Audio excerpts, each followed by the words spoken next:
The NF Network was founded in 1988 as Neurofibromatosis, Inc., and it was put together by regionally independent local organizations. The purpose of the national organization was to serve as an umbrella organization to collaborate on national activities like our DC visits, here, our Hill visits that are coming up. And the reason for the structure was to allow for autonomy to be retained by the individual state and regional organizations.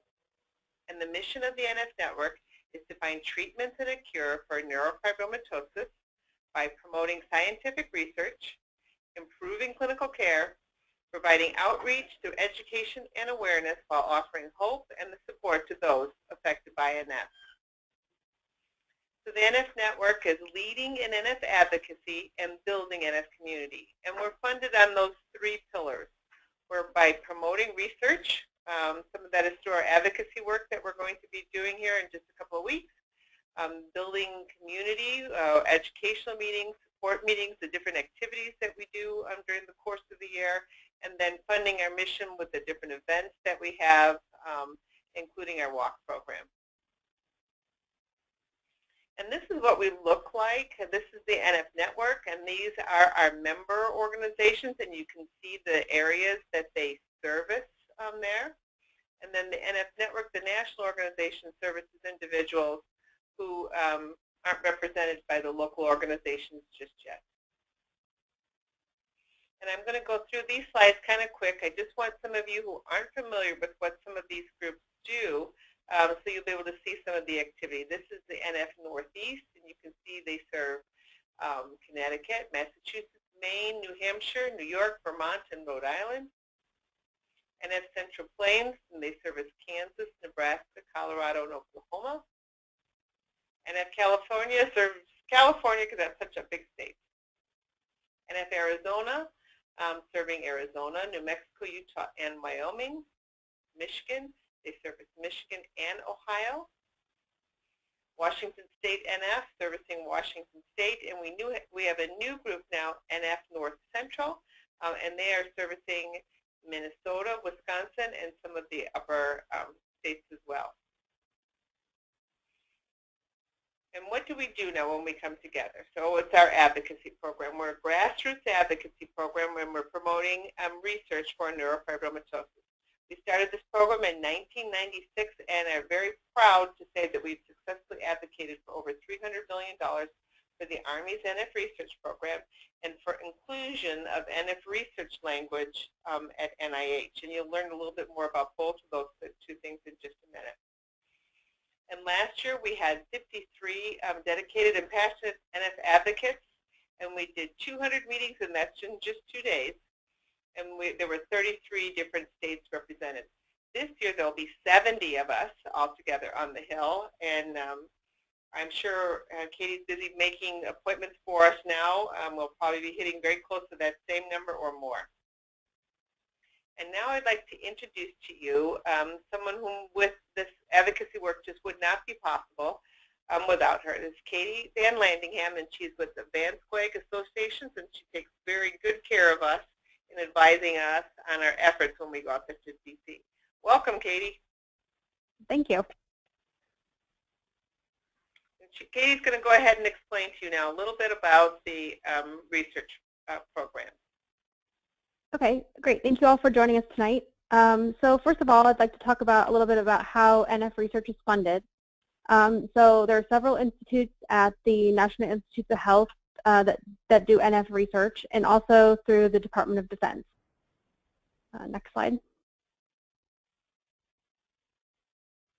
Okay. Next, I want to go into a little bit about the advocacy and how a year looks, and kind of what we do at what times of year. This is kind of how things typically happen. Lately, it's been a little bit off, but this will give you a general sense of kind of what we do throughout the year, and to show you that we are, doing advocacy not just in February when people come to the Hill, but throughout the year.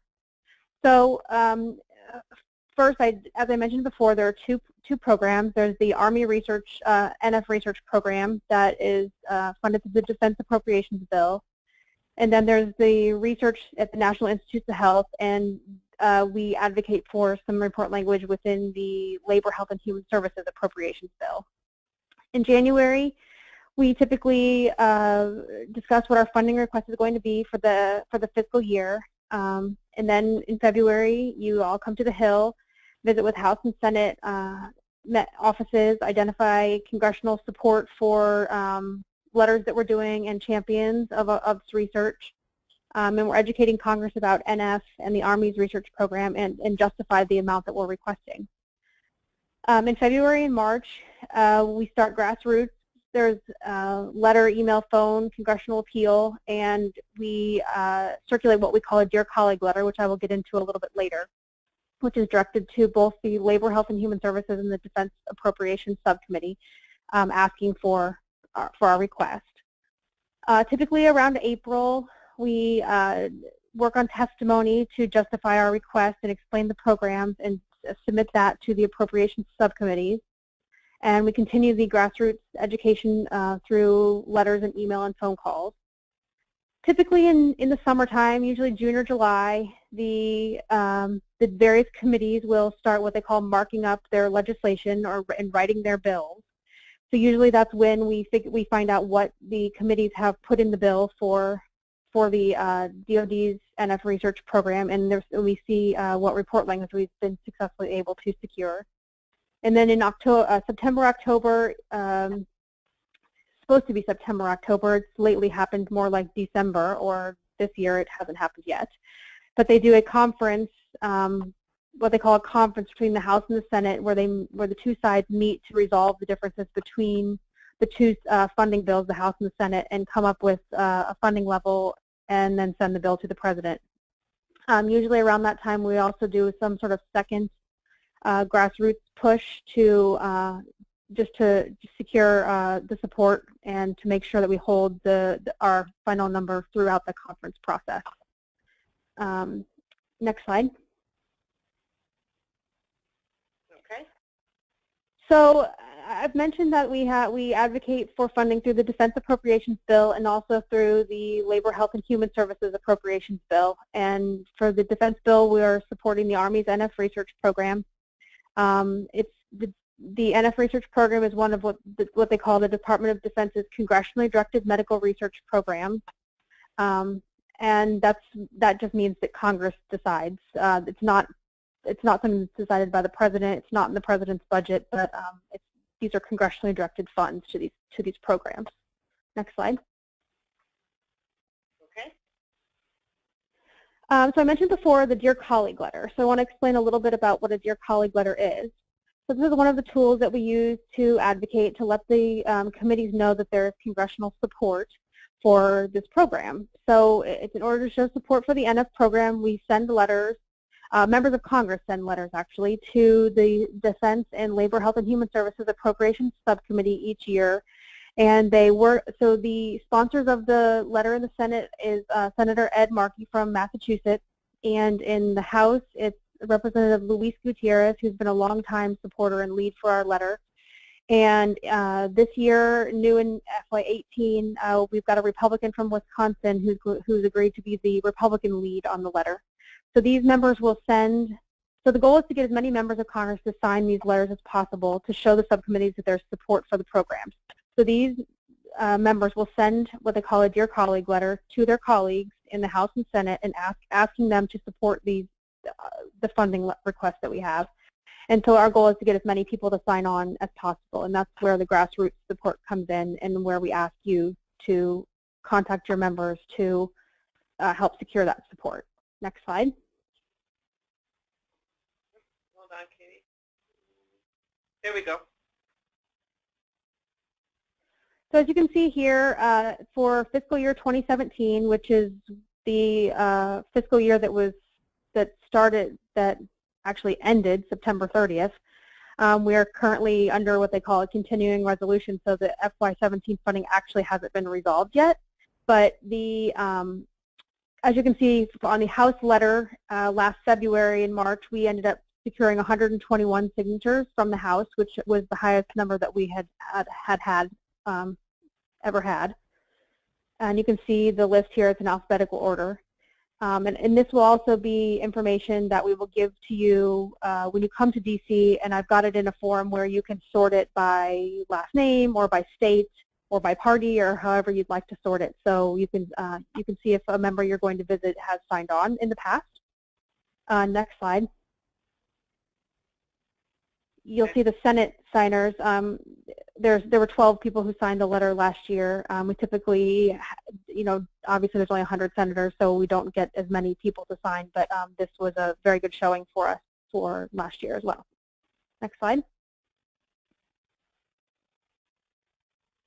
So next I want to get into structuring your congressional meeting and some things that you can expect when you go to the Hill.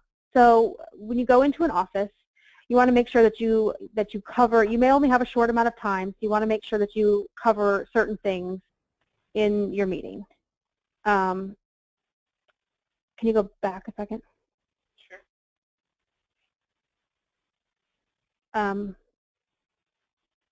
Okay, sorry, go ahead.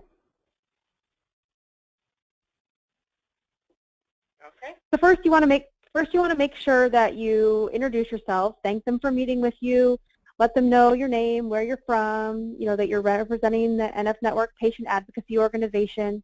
You want to explain a little bit about what NF is, that some of the things that can happen with NF.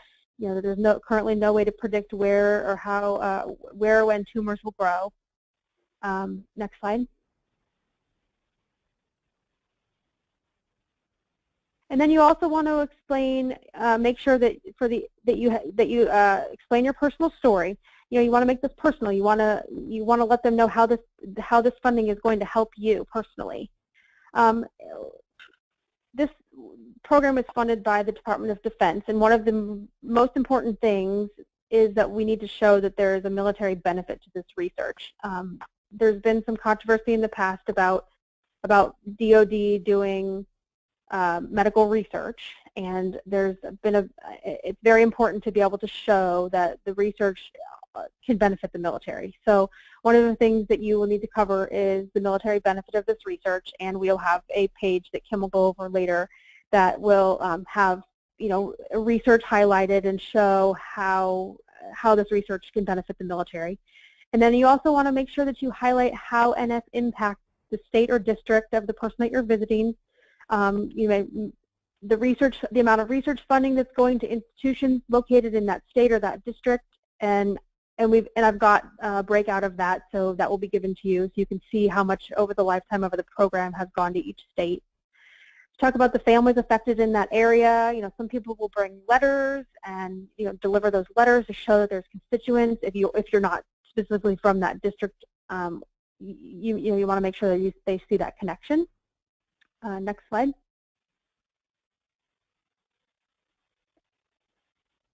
So next you'll want to go into a little bit about explaining what the NF research program is, the DoD program.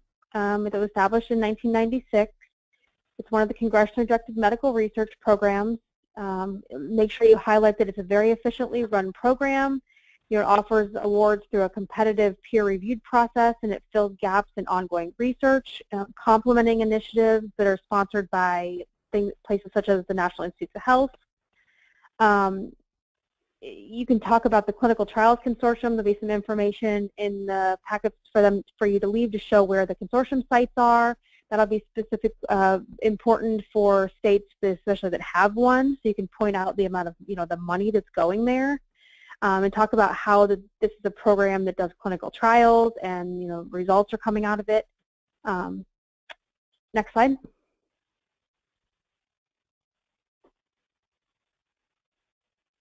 The next thing you might want to highlight is a success story, and I think Kim is going to talk a little bit about some of the examples that she normally uses. Sure. One that we've been using for years is the learning disability study. So that trial with lovastatin was actually started and pushed through the Clinical Trial Consortium through the CDMRP NF research funding. So we like to talk about the success not only for the people with NF, but the general population as well with that particular study. And then a new one is the MEK inhibitor study on the plexiforms, the success rate that we've been having there. I know most of you are familiar with that. And we'll talk about it a little bit at Carmine's as well, just so everybody that story is fresh on their mind.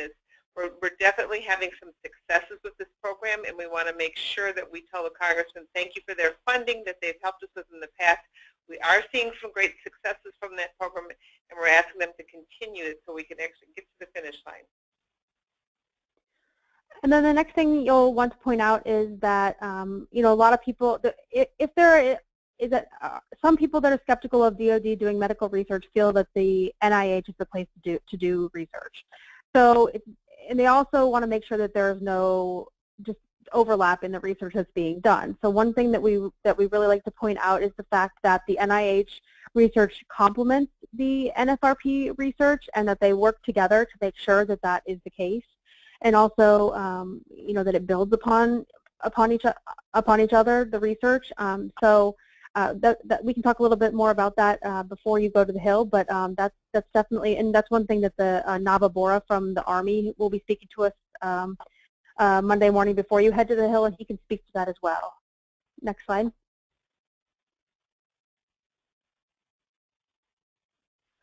So in summary, for fiscal year 2017, since that's not complete yet, and fiscal year 2018, the request that we're going to be seeking for the Defense Appropriations Bill is going to be supporting the $15 million that was in the House bill for fiscal year 2017 and when they finalize the defense bill, and also to include the $15 million in an FY18 Defense Appropriations Bill. And then we're also requesting that report language on NF research at the National Institutes of Health be included in the FY18 Labor, Health, and Human Services Appropriations Bill again this year. There will be a Dear Colleague letter that will be circulated in both the House and the Senate. So you'll tell the staffer that you'll be in touch once the letter starts circulating, and then you'll follow up and ask for their support again. There'll be a draft letter in your folder that you'll have to leave behind as well, so you can point that out and let them know that you will contact them once the letter starts circulating. And then the last thing is you'll want to ask for their support in submitting these requests to the two subcommittees. And we'll get into that a little bit more when you come into town. But there are a lot of offices now have forms that they want filled out, officially making the request to that office. So that if you run across that, then you know, you can send that to me, and I'm happy to fill those out. But I just didn't want you to be thrown off guard if that, you know, if you were asked to do that. Next slide. So just some important points to review. Remember when you're in these meetings to make it local. You are a constituent, so they want to hear from you, and what you have to say is important. Make it personal. Tell your story. That's the way that you know, you're gonna get somebody is to make this really hit home for them. Remember to ask for support. Don't assume that someone will help. You're likely to meet staff and not the members. They're the ones who have the expertise in these areas, and they have the members' ear. So don't be put off if you're meeting with staff. They're very important, and they have the ability to speak to the congressman or senator and advocate for this program. So you want to make sure that you have a good relationship with the staff. Be flexible. A meeting could be taken in the hallway. It could be taken in the cafeteria. It could be in the front office. It could be, you know, with a bunch of other groups around. So you just have to be flexible and go with it. And your meeting can last 15 minutes or longer. You just need to make your point quickly, just in case you don't have a lot of time. Staff has got a lot of meetings, and they oftentimes are being pulled in a lot of different directions. So just be prepared for a fast meeting if necessary. Next slide. Make sure you arrive on time. Begin by thanking the legislator or staff for meeting with you. Remember to state you're a constituent or your relationship with the state that you're visiting. Keep your message short, relevant, and to the point. If you have a group of people in the office, make sure you designate a spokesperson so you know who's going to say what during the meeting. Make your ask. Don't just go over your points. Make sure you ask for your member to take action on your behalf. Next slide. Make sure to justify your request and don't overwhelm the staff with too much information or too many acronyms. Do leave suggested letters and fact sheets on the issue. You'll have a folder to leave behind that we'll prepare for you, so everything will be there. Do make sure you follow up and thank them, and Kim's going to get into this a little bit later, but there'll be a template set to you for your use. And make sure you follow up after the meeting. Next. So when you're at the meetings, make sure you get a card from the staffer so that you can contact them directly. It'll give you their email and their phone so that you can send them a thank you, and we'll give you the template so that you can send the thank you out, but please personalize it. That makes it even more special. And then right after the meeting, jot down any questions that they raised, if they were looking for something or some more information, which is good because it just gives you another opportunity to reach back with them and build those personal relationships. And the best way to really reach them is by email. And make sure that you send the note directly to the staffer, the person that you met, because that is the person we're trying to build the relationship with. One of the tools that's available for you to use, this was actually developed by one of our NF advocates. You can use this as a sample or modify it to your use, but it'll actually give you the representative's name, and then you can put the email, the aide. You just go ahead and track your conversations with them, so it makes it a little bit easier to follow up. Another tool that you'll get, and it will also be in every member's folder that you leave behind, it's called the NF fact sheet. So when you're telling your personal story, since NF has so many different complications, these photos then display the different manifestations that NF can present. And when you get to the part of the meeting when you're going to be describing and educating the staffer about what NF is, this left column here, this is really the definition of NF. And then when you want to talk about the NF research programs, everything here on the right side, that's talking about what the NF research programs are. The NF research program funded through the Department of Defense and the NIH program, and then also how they work well together is the last line. And then the bottom two bullets here, that's our request for this year. And this year's request, as Katie said, is to maintain the 15 for last year, and we're asking for $15 million for the next fiscal year.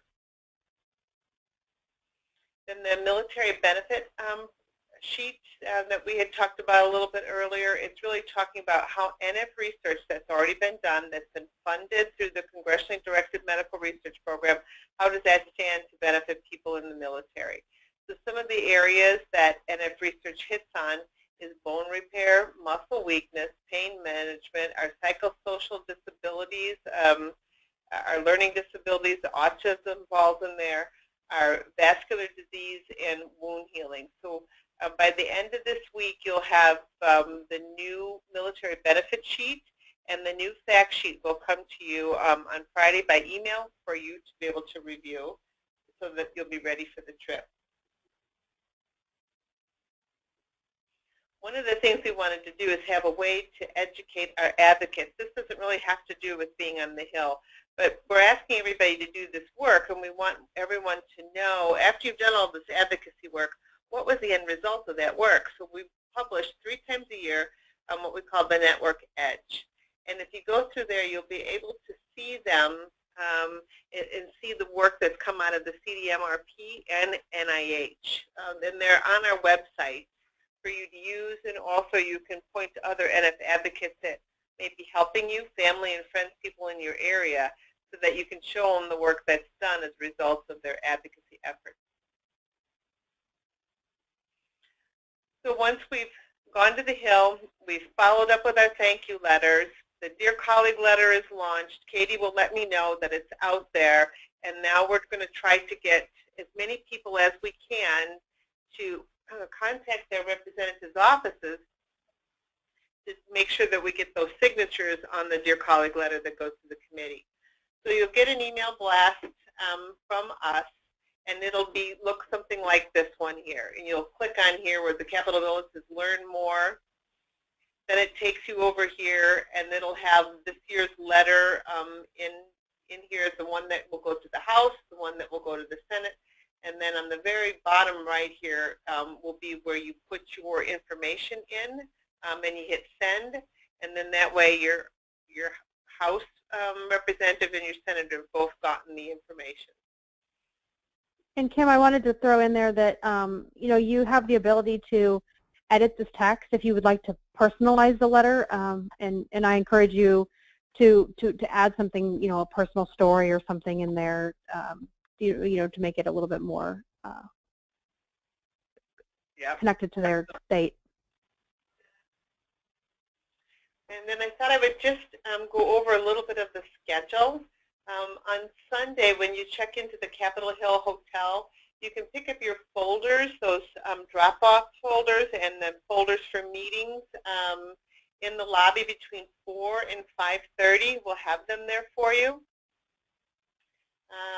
And then we're going to be having our dinner at Carmine's. So if you could get to Carmine's, I'd like to start right at 6:30 for our dinner. We'll be doing a tribute to Stephen Slushall. He's an individual that actually helped get this started, this advocacy program going. It was the very beginning, the founder of it with Robert Wilson. And then Larry Sherman from Oregon Health and Science University is going to be coming, and he's on the integrated panel for the CDMRPNF program. And then on Monday morning, those of us who are staying at the Capitol Hill Hotel, we meet in the lobby at 7:30. I'd like to stop at the Capitol building and meet on the stairs and do a quick picture. We're celebrating 20 years of advocacy this year, so I would really like a nice photo for that celebration. And then we'll head over to the Van Scoyoc office. We'll walk there together, and we'll be able to have some coffee and a little pastry, and then I'll do an overview. Ed Long, who works with Katie, we'll talk about the strategies for this year, and then Napa Bora from the CDMRPNF research program will give us a little bit of a talk on some of the highlights of that research so that we can take those stories on the Hill. And then we will hit the Hill for meetings. A couple of things that I didn't say now that I'm looking at the schedule that I think you might be interested in. One of them is you will get an email from Katie, or it'll come from me, but it'll have all the list of your meetings on them the Friday before we go. When you get that list, you'll be able to see, what time and where you need to be for that. And just know that sometimes some meetings can change. Some more meetings might actually get added on before that time, but we'll stay in touch with you if that happens. A lot of people like to do drop-off meetings so that if they have a few minutes in between their meetings, they're going to stop at other offices.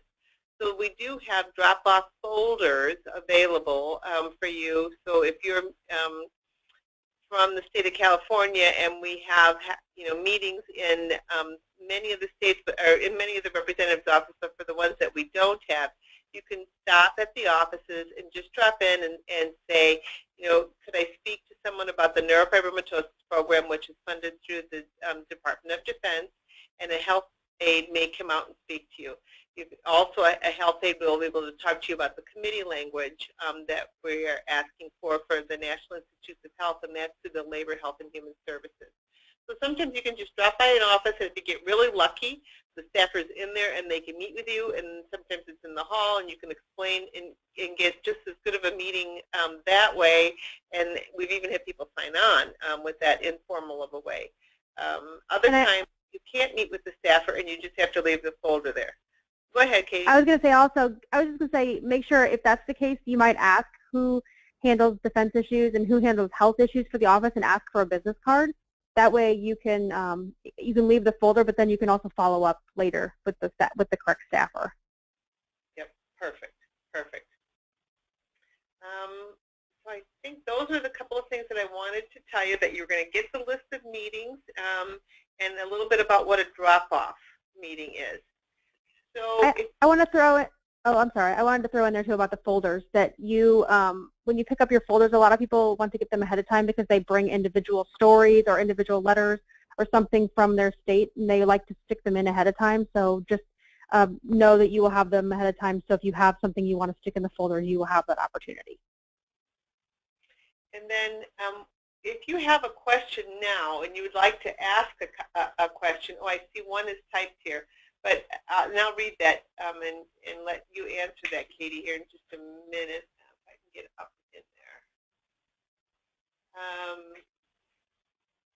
And then there's also a little hand on the side, since we're an informal group here. If you click on that hand, I'll be able to hopefully unclick it, and if you have the mic on your computer turned on, we should be able to hear you talk. So for those of you who have a question, if you want to click that hand button in that little instruction box from the webinar. And then in the meantime, Katie, here's a question that says, is there a chance we will get a Republican senator to co-sign the letters? With Republicans running the show, it would seem very valuable. The answer is, I would love to get a Republican senator to co-sign the letter. If you have someone in mind, I am all ears. We have struggled in the Senate to get a Republican, and I'm always willing to approach an office, or even better, if you're a constituent and want to approach an office, that would be fantastic. It would be great to have one, like you said, with Republicans in control. It always helps to have a bipartisan letter. But as of right now, we don't have a Republican, and we don't have one that we are approaching. So any ideas are welcome. Yeah, send them forward. And then here's one from Greg. It says, is there a good response to this when you hear this? We don't sign dear colleague letters. Yes. So you might end up with an office who says they do not sign dear colleague letters. A lot of times, if they're on the appropriations committee, they might have a policy where they don't sign onto dear colleague letters. That's not the case with all appropriations members, but it is common. In that case, I would ask them if they would then be willing to submit the request to the subcommittee, put it on their priority list to the subcommittee, and that is actually pretty much the same thing as signing a dear colleague letter. I mean, we obviously don't have their name on a letter to be able to see it, but everybody that signs a letter is also required to fill out a database to the committee, and the thing that the committee pays attention to is the people that are submitting the requests in the database. So a good response is to ask them if they would consider submitting the request to the subcommittee on their priority list.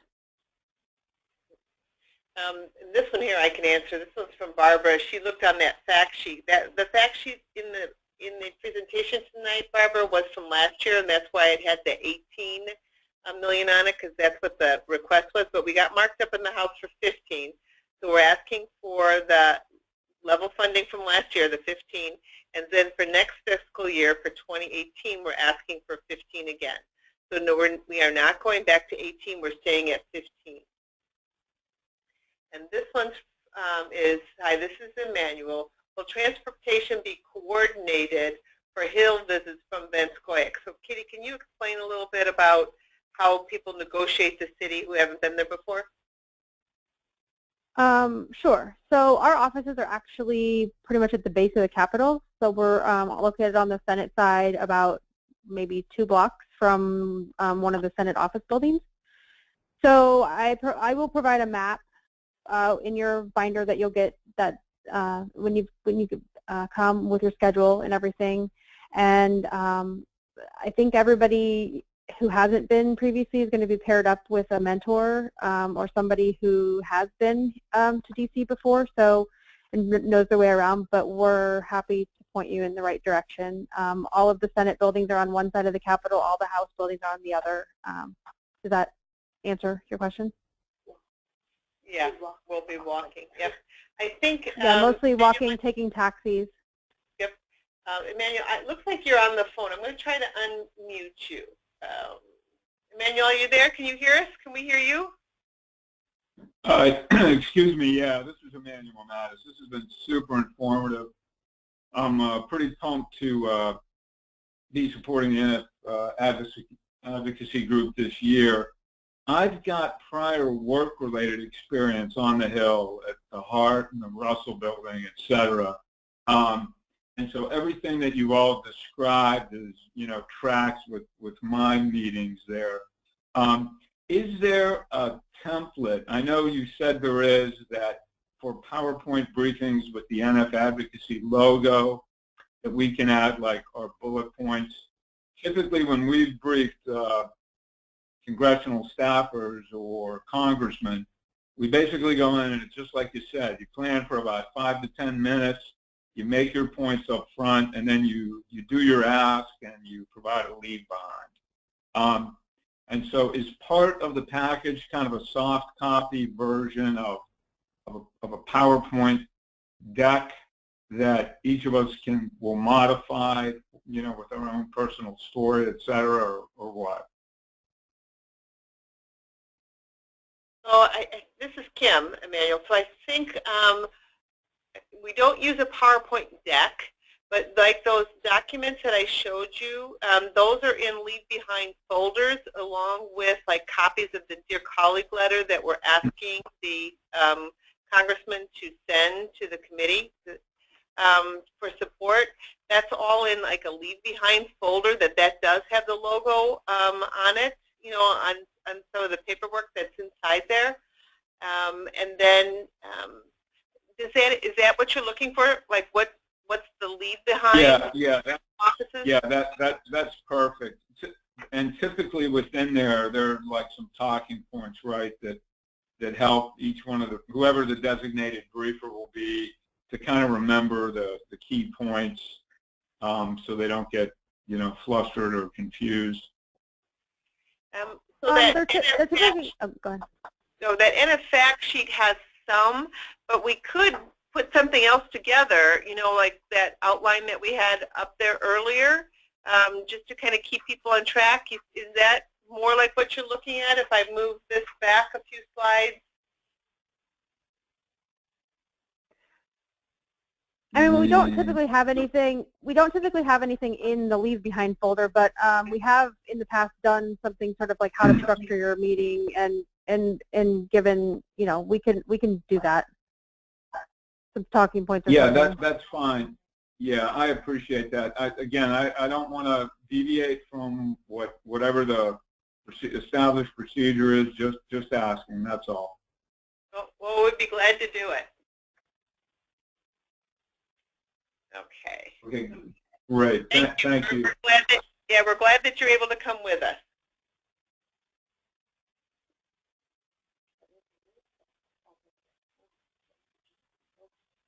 All right. Well, I think that we've gotten all of the questions out there then. Well, really looking forward to seeing everybody in just another couple of weeks. I know it's a little bit overwhelming, so please feel free to call the office and talk to me here. We'd be glad to do it. This presentation is going to be recorded and put on the website, and that'll be up in just a day or two on the website if you want to look at it and review it. And then I say safe travels, and we'll see you there. And thank you, Katie, for being on the call with us tonight. We really appreciate it. Yeah, I look forward to seeing everybody in a couple weeks. Okay. All right. Good night, everybody. Good night.